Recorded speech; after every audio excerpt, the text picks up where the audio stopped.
Coming up on CU at USC, the director of the Trojan Marching Band is here to tell us how he's made it the greatest marching band in the history of the universe.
Welcome back to another episode of CU at USC. I'm your Thursday night host, Lauren Day, and tonight I'm very excited to be talking with the director of the Trojan Marching Band, Dr. Arthur C. Bartner. Thank you so much for being here tonight. You're welcome. So we just watched that clip, and the Trojan Marching Band is kind of known as the greatest marching band in the history of the universe. Why do you think the Trojan Marching Band has that title? You know why they have that title? Because the kids who are in the band who march think they're the greatest marching band in the history of the universe. And since we don't know of any other marching bands in the universe, we're the best. They're the best. How do you think you've helped take the Trojan Marching Band to have that title of being the best of the best? That's a long story, and it started in 1970 when the band was 80 strong and not very highly recommended, impressive in this country. And over the course of 46 years, it's really the students that have made this band the greatest marching band in the universe. They have bought into the program. They have tremendous pride. They work very hard. They love this school. They love their football team. How many students are on the marching band? 300. Wow, that's a lot of students to manage. What's the most challenging part for you as the director? You know, the secret of managing 300 students is your staff. Mm-hmm. And I'm very fortunate. I have a great staff. Mm-hmm. I have 5 assistant directors. I have another 5 teaching assistants. I have section leaders who are senior members of the band. I have executive assistants. I have an office staff. I have a big operation. Mm-hmm. And this is how you can manage 300 students. Is it challenging learning all their names? It is not challenging because I do not try. The responsibility is the leadership of the band. Mm-hmm. It's very much what we call the hierarchy. It starts with the assistant directors, as I mentioned, TAs, section leaders, squad leaders, who are juniors and seniors, some sophomores, who are in charge of 4-member squads. And they mentor, they know the names. I know the names of the leaders, and the younger guys kind of have to pay their dues. Yeah. What's the time commitment like for you and then also for students who are a part of the band? Well, the time commitment for the students, we meet Tuesday, Thursday, Friday, Saturday morning. Okay. So there's about 10 hours a week, and then you have the football games, and then you have outside performances. We start preparing for next year's season as we speak in April. We're starting to write shows. We're collecting ideas from the students. What are the hot tunes? Yeah. This is an Olympic year, so it'd be fun to do an Olympic show. There's a lot of great movies coming out. It's the 50th anniversary of Star Trek. We have a big opening game against Alabama, so we want to have a very good show for that. So the planning starts now and runs through the entire summer. So are students involved with picking the songs? They are involved in that they can critique last year's season. They can make suggestions. We want to do this show. We want to play these tunes. And then I have a show committee. And it's their responsibility to put these ideas into a show context. Now, the Trojan Marching Band plays some hot tunes. I've been walking around campus. I've heard Happy playing. How do you pick your songs and what songs you want the band to play?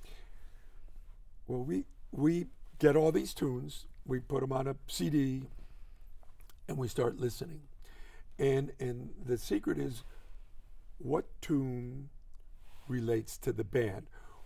Something like a rap tune doesn't make any sense with a band because there's no melody. So you start evaluating tunes that have a melody, exciting harmony, obviously a very strong beat, and is recognizable. You don't want to play a tune that the student body never heard of or the alumni never heard of. And then we try to vary our show from game to game to game to game. We just saw a Star Wars clip. Well, everybody knows Star Wars. And then one show last year was a Disney show. Everybody knows Disney. And then we started to do some tunes that are more contemporary, and then that starts leaving out some of our alumni because they don't know Katy Perry, Lady Gaga, Jason Derulo. They don't. Yeah. They don't. So know you have to those find people. that right balance. Right. So do you have a favorite song or a favorite set that they've played this past season? Well, my favorite has to be Star Wars because that was voted as one of the top 5 halftime shows nationally. Wow. The entire country. So top 5. Yeah. So that was a pretty good show. And we had Mark Hamill introduce that show, and he put the helmet on. So it was a very exciting show. That I remember just when you guys started playing, specifically that Star Wars song, it just fills the whole stadium. And just, also with the connection of Star Wars and USC, it's just, I don't know what the football team would be without you guys. Well, I thought where you were going is, Star Wars and George Lucas. Right. And USC is synonymous. So it's a lot of USC. Yeah. And as much fun as the shows are, our number one goal is to support the football team. Right. And we're the first band really in the country to play continuously, which means after every play on the field, we have a response, whether it's Tribute to Troy, Fight On, Drum Cadence, All I Do Is Win, we have a response. So we're playing the game along with our team. And the fun part, hopefully the student body is also supporting the team and then the alumni. So, and in my opinion, we do this better than any other band in the country. Yeah, you got to get the spirit up. How closely would you say the marching band and the football team works together, if at all? Very close. And this is unprecedented in this country, that our relationship with our team is nonstop. We play for them every Friday before every home game. We're constantly interfacing with them.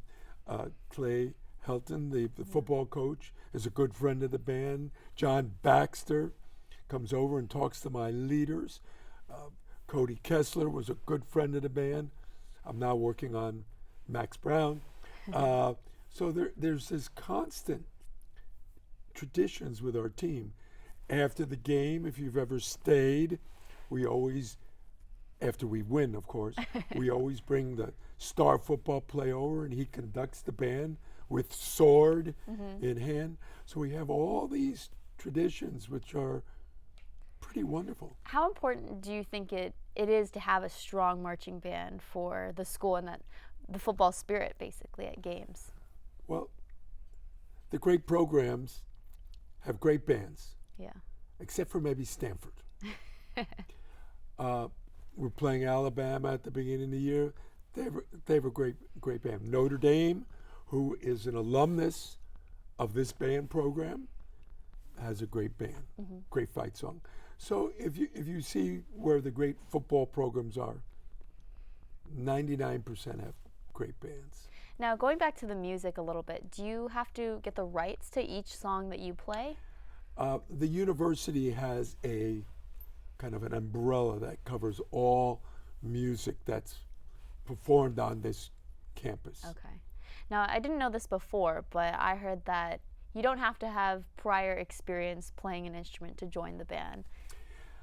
We are all inclusive. We accept everybody as long as they bleed cardinal and gold. Yeah. And we have a group who has musical background. They might play piano, cello, non-band instruments. And they come out and we try them out, see which instrument is most suitable, and then we carry them along and my staff teaches them and gradually they pick it up. Remember, these kids are real smart. Yeah. So they pick it up fast, and I would say by the middle of the season, they're ready to go into the ranks. They start out obviously as reserves. Yeah. What does that mean? What does that mean? Our pregame, the band remembers 300. Our pregame is about 212. So we have a lot of reserves, kids that aren't quite ready to start, like the football team. Halftime is larger. It's about 250 to 260. So there's 40 reserves that are not quite ready, that need to work a little harder on their marching, their playing. That's crazy. I can't imagine, never playing a percussion instrument. Is that what you call the band instruments? A percussion is the drummers. Okay. What's the correct term? Well, there's brass instruments. Okay.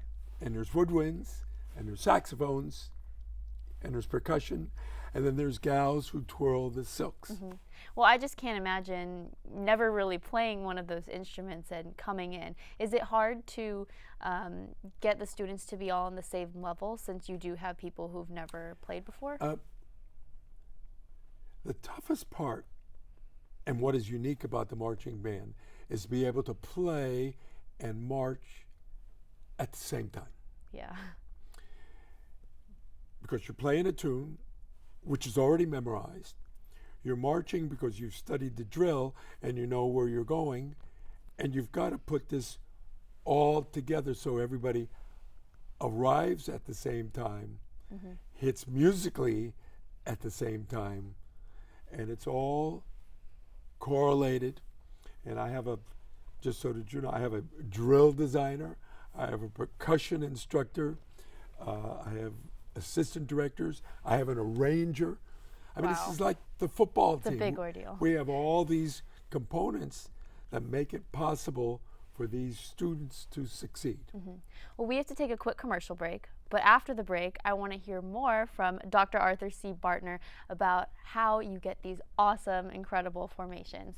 Don't go away. We'll be right back.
Arthur C. Bartner.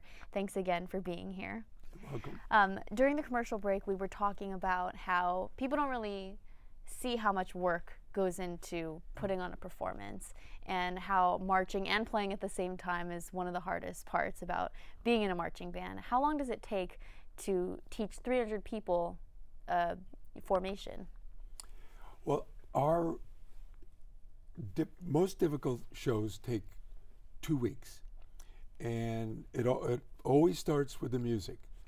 It's really all about the music, and you have to perfect that first, and then you start adding the drill, how this correlates with the music, and then you start putting it all together. You learn a segment at a time, another segment. We have a segment a lot of times with our song girls.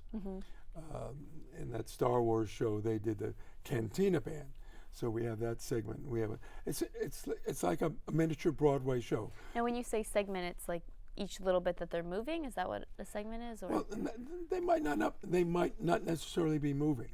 They might do an opening fanfare as an introduction. They might do a drill into a formation as a second segment. They might stop and dance. This band loves to dance. Yeah. They might do a featured number. They could feature the drum section. They might do a number with the song girls dancing, and then there's usually a finale that builds crescendo. So it's kind of like a mini Broadway show. How do they know where to go? How do you teach them, for each person? That's a good question. We have a drill designer, and everything is computerized. And I go over the show with the leaders. They have the masters. And then we gave each student has what we call a coordinate sheet. And they look at this coordinate sheet, and this tells them where to go. Well, you've got 16 counts to get to the 30-yard line north, or south, or 4 steps off the 45. And then they have to read this, execute. So they can't go like 5 steps. Has to be 4 steps? No, they'll be out of line. Wow. And then my staff goes out and then lines it up. And then we go back and we drill it. And then we go back and add the music. And once that's looking pretty good, we go on to the next. And then we learn that second move. And then we go back to the top, and then we do 1 and 2. Oh my gosh. And then what they call chaining. We chain this sequence together until it's complete. That's a lot of work. A lot of work. Was there a particular formation that was the most difficult to teach to everybody? In this last show, the difficult, the formations that move. And I'm not sure what it was. It kind of looked like it had feet, and it had legs, and it had a body. I don't know what they call it in Star Wars, but this literally moved on the field. So now the legs are moving, and the body is moving. To me, it looked like a tank, but I think it was an animal. And when it gets to the end, it kind of collapses. So now you have to make the legs bend and the body and the head. Yeah. So it's very challenging on the field to make a formation animated. But is that hard for you to correct them, because you don't see from the very top, right? I'm up, we rehearse at Cromwell Field, and I'm up at the top of Cromwell Field with my assistant, Sean Jenkins, and we look at it, and I'm on the microphone. I'm the guy that yells a lot, and Sean has earphones, walkie-talkie, and he's talking to my leaders, and he's going, well, you need to fix the right leg. It's crooked instead of straight. The right leg. That could be the left. Small things like that? Oh, absolutely. Wow. And so I'm looking maybe at the overall picture, and he's picking out details, and he's talking to my assistants on the field, and then we're correcting this as we go. That's crazy. That's almost like a sport, kind of, in terms of amount of work. It's very physical. It's very physical. You have obviously a musical element, and then you have the physicality of moving, and you have to be in great shape. The weather gets hot, The uniforms are heavy. And they're playing with, right here we have, what do you call this? Their helmet? This is called a helmet. And they have to play while wearing that, plus the long sleeves and everything. Absolutely. Plus they got their sunglasses on. Yeah. That Hollywood image.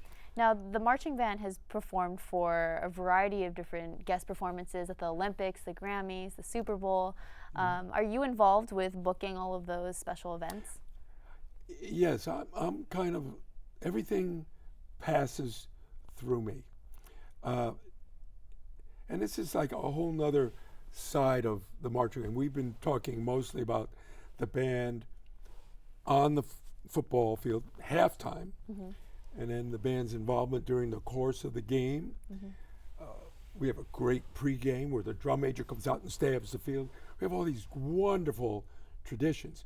Now, the other side of the coin, other than USC football and the other sports that we support, is what we call Hollywood's band. For example, just this spring, the drummers were on Jimmy Fallon. We did a AT&T commercial, which coincided with our basketball team and the NCAA and March Madness. And in 1 week from tomorrow, we're doing an event at the Shrine Auditorium with Will Ferrell, Mick Fleetwood, Tommy Lee, Chad Smith from Red Hot Chili Pepper. So this is kind of the fun part for the band. They become movie stars. They become rock stars. I mean, this is like the real deal. And you're there every step of the way for every performance. I'm there all the time. I love this too. Now, do I take a back seat? Yeah, of course. I do not get in Will Ferrell's limelight. I'm in the background. And the kids, I mean, it's all about the kids. Yeah. Do you have a favorite performance that the band has performed at? Well, I think the making of Tusk, which has become like a fourth fight song. We recorded the first one in Dodger Stadium in 1979, and then we performed it again in 1997 at Warner Brothers Studio. And these were very exciting.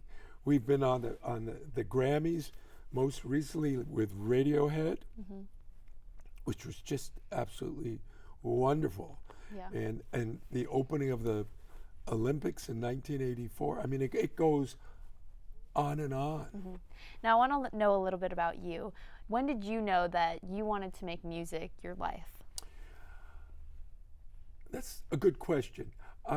When I was in high school, I was a serious trumpet player, all-state trumpet player. I was a serious basketball player, all-state basketball. I was also a pretty good student. Yeah. I went to the University of Michigan, and what I found out pretty early on was that I wasn't going to make the basketball team. But I could still play pretty good trumpet, and I could make the band. And I liked, again, the physicality of a marching band coinciding with my music trumpet playing. And it kind of, Michigan took me in that direction. And now you're also a professor. What made you want to teach? Well, when I was hired back in 1970, I was an assistant professor, obviously, but I was teaching several music education courses, such as brass pedagogy, supervising student teachers, obviously, of course, in marching band, so on. Now, as the years evolved, I've kind of pulled away from that and have become a fundraiser. Now, your next question should be, well, why do you have to fundraise for the band? Okay, why do you have to fundraise for the band? Because if you want new uniforms, you have to go out and raise the money. Yeah. There's no money in the budget from the university for uniforms.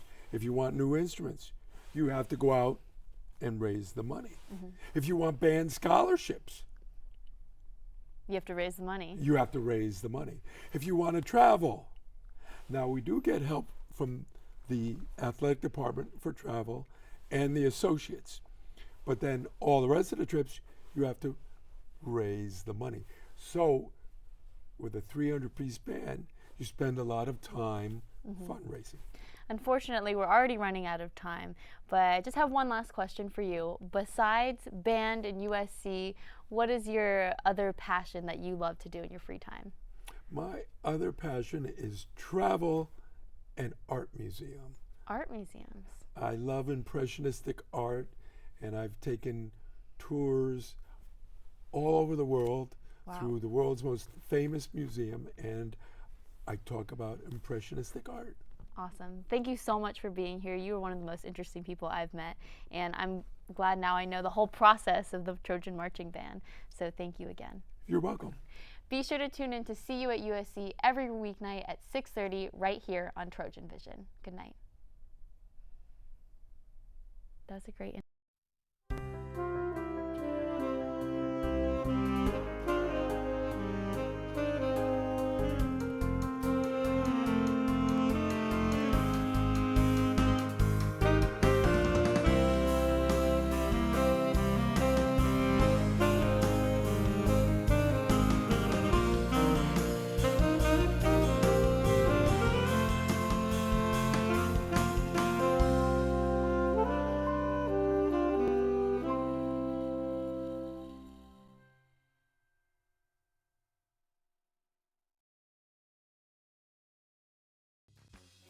You're watching Trojan Vision. For more of your favorite shows, check us out at trojanvision.com and like us on Facebook. Here's the story of a TV manager who had a team to help out with the station. There's HR, web, graphics, busy showrunners, and station operations. The TV manager needs a new assistant, and we welcome her along with a few more. There's programming, equipment, and promotions, and they have much in store. All the managers, we work together to make live TV the best it's ever been. We have many helpful students to assist us. That's the way we all became Trojan Vision. Trojan Vision, Trojan Vision. That's the way we became Trojan Vision. The Robert Zemeckis Center, home to the award-winning television station Trojan Vision. Here, we foster brilliant students who produce innovative weekly television shows. Our students have won numerous awards in categories like Best Producing, Directing, and Writing. The success of Trojan Vision could